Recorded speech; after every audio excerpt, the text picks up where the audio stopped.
The start of the new millennia was the birth of some of anime's greatest mysteries. Secrets like what are the Titans in Attack on Titan, what the One Piece is, or will Conan ever end, surged hundreds of champions of truth into combing over page after page, scene after scene, line after line, just for a single crumb of the tiniest morsel of info to the greater picture, and twist what they found into, well, let's be honest, probably an incorrect explanation of what's actually happening. My first theory for what was up with the Titans in Attack on Titan was, and I'm not joking about this, was that the Titans weren't large, everyone else was just really small. I figured this was why the trees were so big. They were just normal sized trees but looked really massive to the entire cast.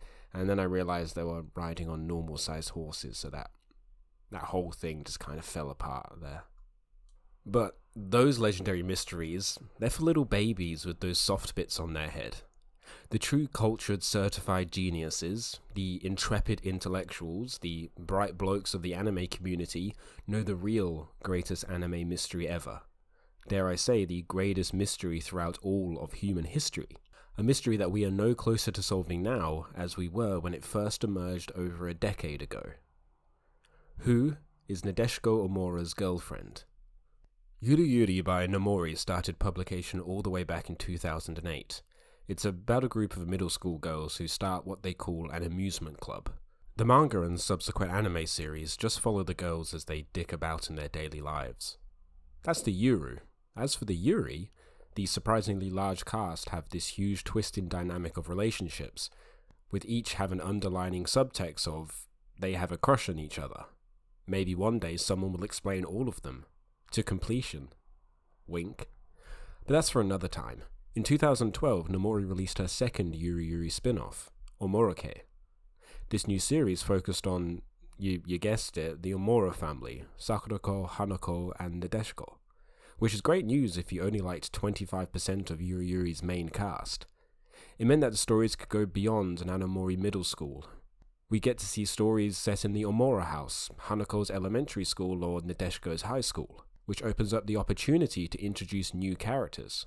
Characters like Ai, Miho, and Megumi, one of whom is currently in a relationship with Nadeshiko. And that is all the information we have on Nadeshiko's girlfriend.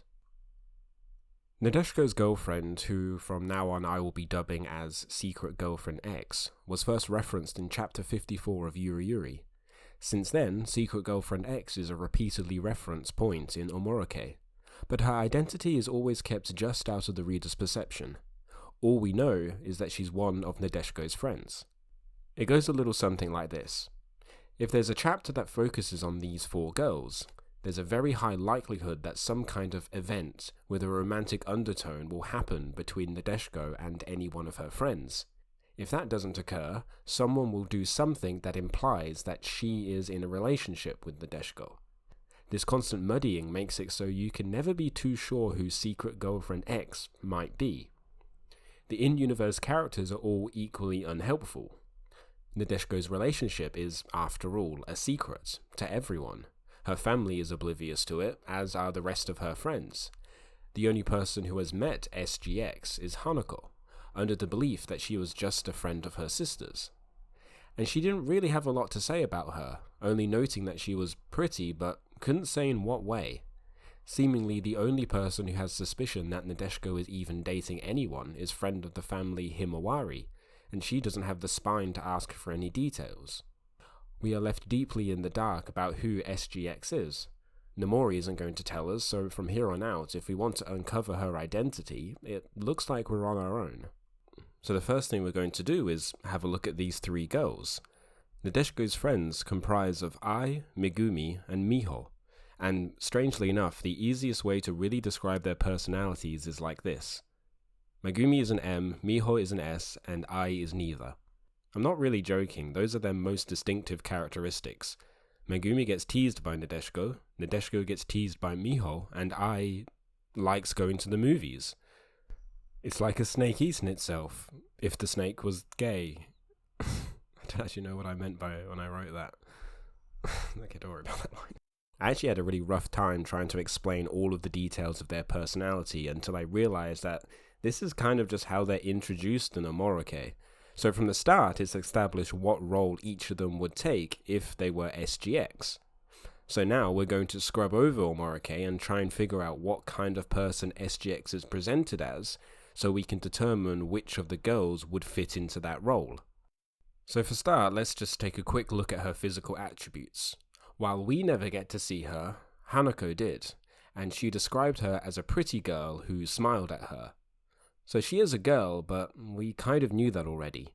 But it does at least give us confirmation that she has a mouth. So we'll add that to her profile, and I think this is going to be harder than I thought. There are these brief phone conversations that Nadeshiko and SGX have that give us a bit of insight into their dynamic. We can only see Nadeshiko's responses, but it does give us some info about SGX's likes and dislikes. For instance, we can learn that she likes going to the movies. Okay, maybe we can only learn one thing about her, but through the power of interpretation, we can infer her personality based on how Nadeshiko responds. And it seems that SGX likes making Nadeshiko uncomfortable by laying on the affection really hard. Nadeshiko is a surprisingly shy person who doesn't really like showing a lot of strong emotion, even when she's alone with SGX, as Hanako inadvertently reveals in the special chapter, Hanako's Picture Diary. To give a better example, during a conversation, SGX deliberately misinterprets Nadeshiko's offer to spend the night with her, just to hear her squirm in embarrassment. So at the very least, these conversations show that SGX has a very playful side to her. Something else we could also conclude is that SGX must be a very good actor, as no one is aware about the true nature of her relationship with Nadeshiko. To everyone, she's just her friend. However, if you think about it, this really has a lot of implications about what it means to be Nadeshiko's friend, and to be her girlfriend. Like previously mentioned, Nomori has made a ball ache of this entire investigation by using the very clever writing technique called just do whatever. Whether or not Nomori herself constructed this narrative with the idea of who SGX is an entirely different discussion. Regardless, to keep SGX ambiguous, the romantic undertones that are seen in Yuri Yuri are ramped up and woven into the very core of this mini-narrative. We can see this in the way the friends trio hold this really deep admiration for Nadeshiko, like she's the center of their entire world. Whenever she isn't on screen, everyone should be asking, where's Nadeshiko? And it's not just the way they talk about her. Frequently, the friend group will be involved in these romantically charged scenes with Nadeshiko, all just to reinforce the idea that any one of them could be the one. This is all great for fan service, but to actually be one of Nadeshiko's friends, it means that you're effectively in a harem, whether or not you actually have romantic feelings for her or not. In this part of Yuri Yuri's universe, the Yuriverse if you will, you don't have a choice not to be seen as Nadeshiko's girlfriend. I want to point out that this is very different from regular harems, where the main character is single and surrounded by people who are in love with them. Omoroke's idea of a harem is that the main character is already in a relationship with one person, and as far as we know, the other two are platonic, but since we don't know which one is the main character's girlfriend, they are all implied to be the girlfriend. It must be so weird being Nadeshiko's friend. If your feeling towards her are platonic, well then every action you're going to take is going to be annoyingly interpreted as girl-friendly behavior. Or fate is going to twist in some queer Final Destination type thing, and you'll trip and fall lovingly into her arms. Final Queerstination. And if you are in love with her but not SGX, then it's a tragic story of unrequited love. So then what does this mean to be SGX? Well, it's somehow even crueler than being just a friend. Because first and foremost, you're not allowed to tell anyone that you're in a relationship with Nadeshiko, a girl who's at the center point of a Yuri vortex, whose powers of girl attraction treats you the same as everyone else. Even as her girlfriend, you're still only possibly her girlfriend. So on some days you will watch Nadeshiko kabudon someone else, or on others you'll overhear your friends desire to perv on your girlfriend in a hot spring. To be Nadeshiko's friend is to fall in love with her. To be Nadeshiko's girlfriend is to watch everyone else fall in love with her. To Nomori's credit, she has made Nadeshiko and SGX's relationship function as more than just Yuri fan service. It is a complete relationship, both with its ups and downs. One of these downs is in chapter 60, where the two actually break up for a time, which results in something really odd. Nothing changes. You'd think that if they were no longer dating, something major would happen. Maybe SGX would come out and reveal what had been happening between the two of them, but she doesn't. Secret Girlfriend X wasn't dramatically unmasked as Ai, Megumi, or Miho. The day after the breakup, Secret Girlfriend X just becomes Secret Ex-Girlfriend. Even after she is no longer bound to ambiguity, she still chooses to be. The day after the breakup, all of the friend trio are conveniently sad about one thing or another, but no one admits to being sad about heartbreak. This means that SGX just lies to all of her friends about what's upsetting her, and this is absolutely wild because the breakup was over accusations of Nadeshiko being unfaithful, although they were false accusations. Why SGX just didn't go scorched earth and tell everyone what was happening between them is unclear. Maybe she didn't feel that she could confine what was wrong without damaging her standing with everyone else. And this does give us a surprisingly deep characterization of SGX, that she is a very kind person who doesn't want to hurt people she cares about, even if she is the victim. It's a weirdly cruel situation Nomori has created, and I love it. Think of all the trash drama that you could make with this concept. Trash drama I know Nomori wants to make. I've read Truth, it's pretty great, and that's only between 3 people.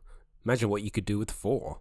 Anyway, whatever, tangents aside, if we collect all of our inferments and implications and squish them into an easy-to-digest descriptor, I can confidently say that SGX is a pretty girl who enjoys teasing Nadeshiko, and is good at acting. And while she can be jealous and impulsive, she can show remarkable constraint for the sake of her friends. And she likes going to the movies. Now, if we compare this with everything we know about Nadeshiko's friends, it provides us with nothing of value.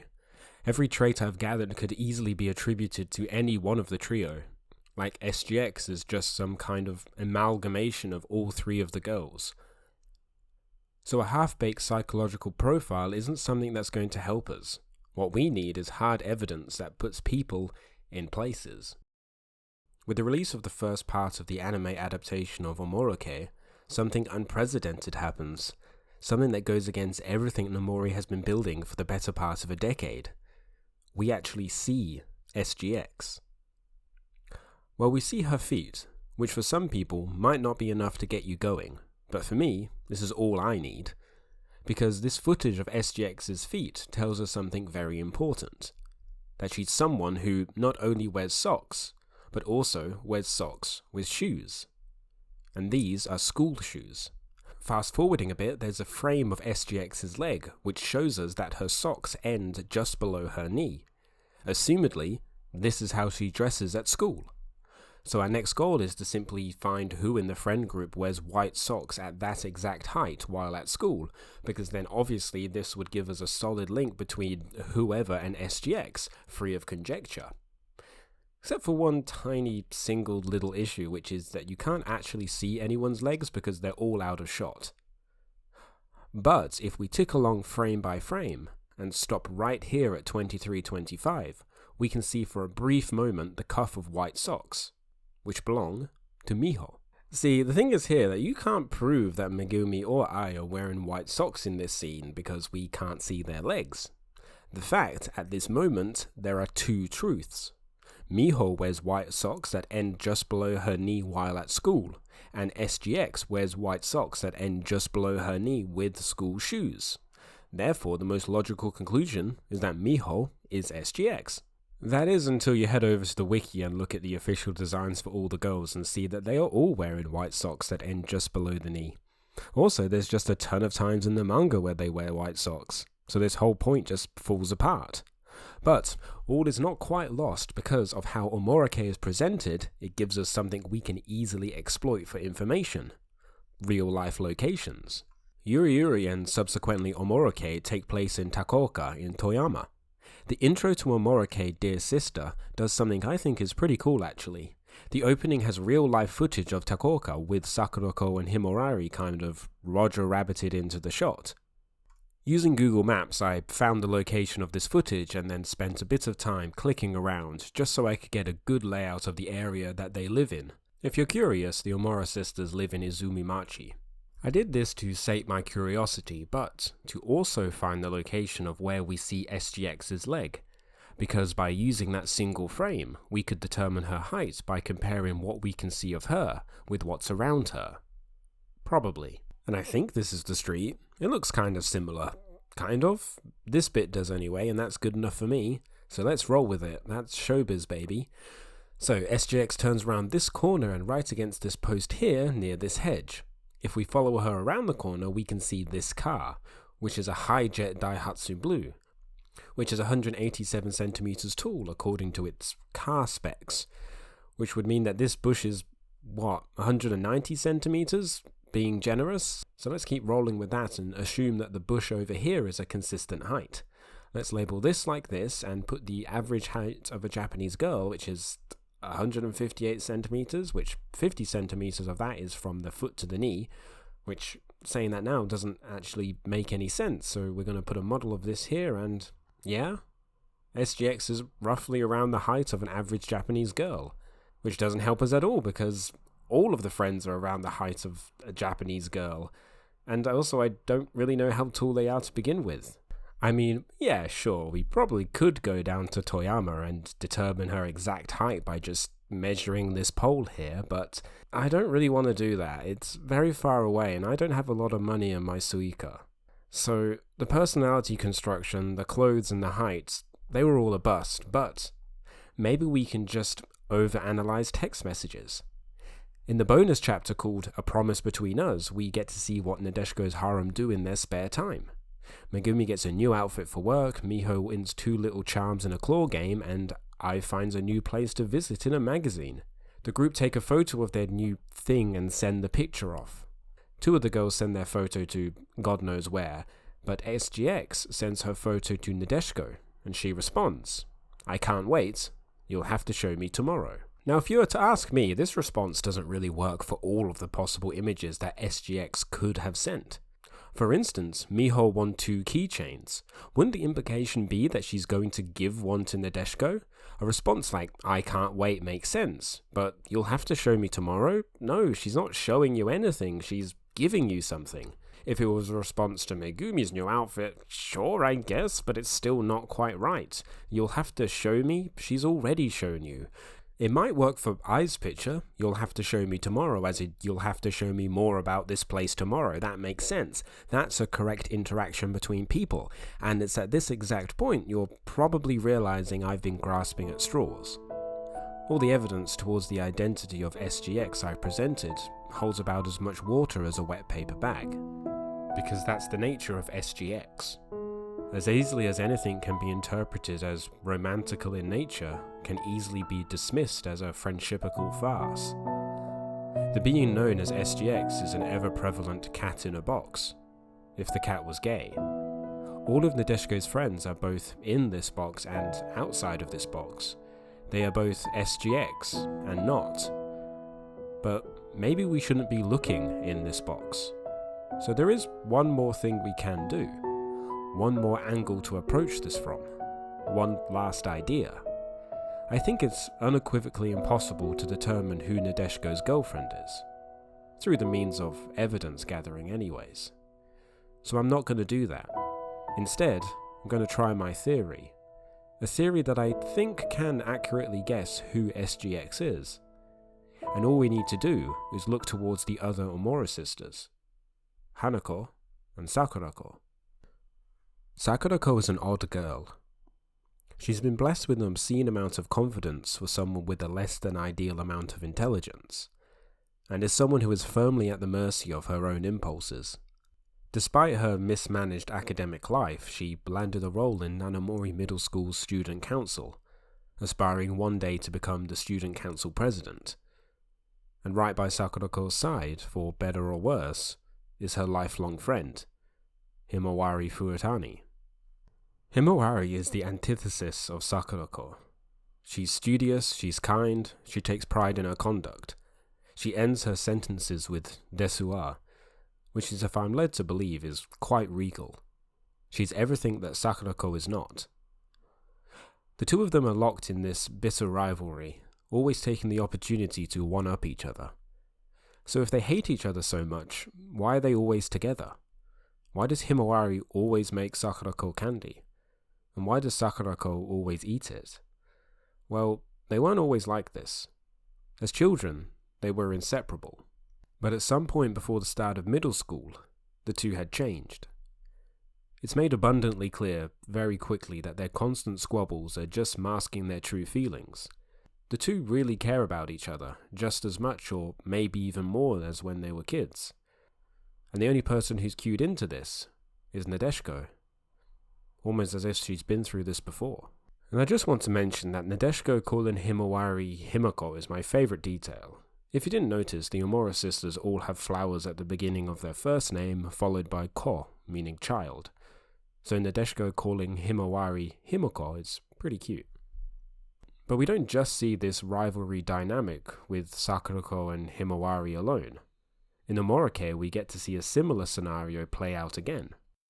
Hanako is an odd girl, blessed with an obscene amount of intelligence for someone with a less than ideal amount of emotional honesty. She's very much at the mercy of her elder sister Sakurako's impulses. Hanako is revered in her class due to her natural academic achievement. She's dubbed Hanako-sama, a title that quickly draws the attention of another student, a girl named Misaki. Misaki, fueled by jealousy and delusions of grandeur, boldly declares herself as Hanako's rival. And just like before, this rivalry is masking Misaki's true feelings, of just wanting to be friends with Hanako. The point I'm trying to explain here is that Nanamori has created the same situation twice, for two characters in the same family. Because of this, I believe that at some point in her life, Nadeshiko also had someone who filled the role of rival. As Yuri is prevalent in romantic undertones, I believe this rivalry eventually led to the creation of SGX. So you shouldn't be looking for which of her friends demonstrate the qualities of a girlfriend. You should be looking for which ones demonstrate the qualities of a rival. What I interpret when I see the Omura sisters is a kind of complete story. A story that through 3 generations of sisters shows the development of a single relationship. With Hanako, you can see 2 people meeting each other for the first time. Then, Sakurako's bickering with Himawari is 2 people trying to work out their standing with each other. And then finally, Nadeshiko's is a full-fledged romantic relationship. Yuri has this plethora of rival dynamics within the show. Sakurako and Himawari, Hanako and Misaki, and Ayano, and... But looking at how these groups act with each other, you can see that there's a very performative element to their relationship. If there's an audience, they're loud and vibrant, almost like they're putting on a show. Ayano will burst open the door and scream at the top of her lungs. Sakurako and Himawari will insult each other for everyone to hear. Misaki will call Hanako out in the middle of the hallway. But when they're alone, their egos start to simmer down, and then we can see why they willingly spend time with each other. We get to see why exactly they're friends. And looking at it like this, I think Megumi is SGX. While with the group, Nadeshiko and Megumi always have this showmanship attitude to their interactions. But alone, they don't put in any kind of show. Whatever kind of competitive nature these two have had is long since been put to rest. But the little jabs they give each other still find a way to wiggle into their daily lives. Because old habits die hard, and that's how they've always comfortably spoken to each other. Or maybe I'm wrong and it's all 3 of them. In that case, I just wasted my fucking time.